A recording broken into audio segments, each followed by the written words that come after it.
Bueno, siempre venir a Monagas se llena uno de pasión.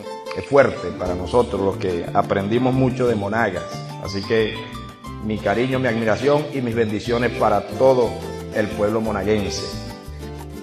Estamos dando un recorrido por todo el país para organizar la paz, desde la milicia bolivariana, organizar al pueblo, hombres y mujeres entregados al servicio, por amor a la patria, únicos en el mundo. Esa es nuestra milicia, con una fuerza moral y con una fuerza espiritual jamás vista en ninguna fuerza armada del mundo. Esa es la milicia bolivariana de Venezuela.